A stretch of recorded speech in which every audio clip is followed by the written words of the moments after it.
तो दोस्तों, इस समय भारतीय वायुसेना की एक मिसाइल रुद्रम चर्चा में है। हाल ही में भारत के defence research and development organisation जैसे शॉर्ट में डीआरडीओ ने अपनी इस एंटी रेडिएशन मिसाइल का सफल परीक्षण किया है। पिछले कुछ समय से चल रहे कई सैन्य परीक्षणों में यह भी एक अहम परीक्षण है जो वर्तमान भारत चीन सीमा विवाद के लिहाज से देखा जा रहा है।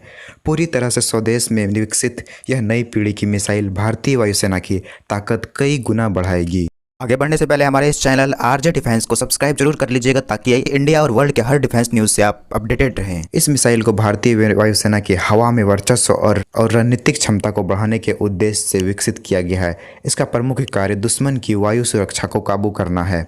यह हवा से जमीन पर मार करने वाली नई पीढ़ी की एंटी रेडिएशन मिसाइल है जिसका काम दुश्मन की रडार जैसी मिसाइल की पहचान करने वाली तकनीक को बेकार करते हुए लक्ष्य पर सटीक वार करना है। फिलहाल यह परीक्षण सुखोई 30 विमान के साथ किया गया था, लेकिन रुद्रम की खासियत यह है कि यह दूसरे लड़ाकू विमानों के साथ भी उपयोग में लिया जा सकता है, जिसमें मिराज, जगुआर, तेज श्रेणी के लड़ाकू विमान भी शामिल हैं। इस मिसाइल की रेंज 100 किलोमीटर से 150 किलोमीटर तक की है, लेकिन यह ऊंचाई के साथ और ज़्यादा हो सकती है। इसे 500 मीटर से लेकर 15 किलोमीटर तक की ऊंचाई से लॉन्च किया जा सकता है और 250 किलोमीटर दूर के लक्ष्यों को भी सटीकता से भेदने में यह मिसाइल सक्षम है। इस वजह से भारत और चीन के तनाव के बीच यह मिसाइल बहुत ही उपयोगी हो जाती है। इसमें मिलीमीटर वेव सीकर की सुविधा है जो 30 गीगाहर्ट्ज और उससे ऊपर की फ्रीक्वेंसी से ट्रांसमिशन कर सकता है।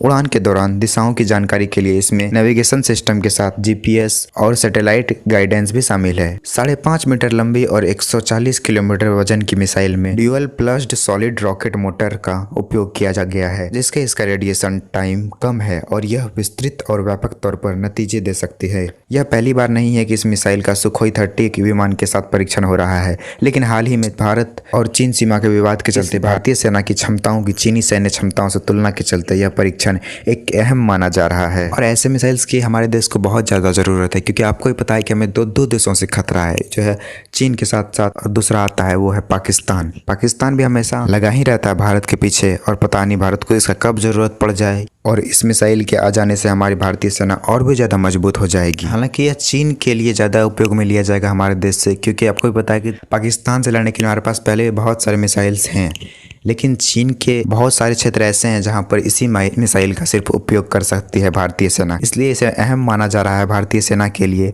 ताकि भारतीय सेना आसानी से चीन पर कब्जा कर सके युद्ध के समय, मतलब उसके सैनिकों को मुंह तोड़ जवाब दे सके। इसके बारे में और ज़्यादा अपडेट आया तो हम आपको दे देंगे, इसलिए हमारे चैनल को सब्सक्राइब जरूर कर लीजिएगा।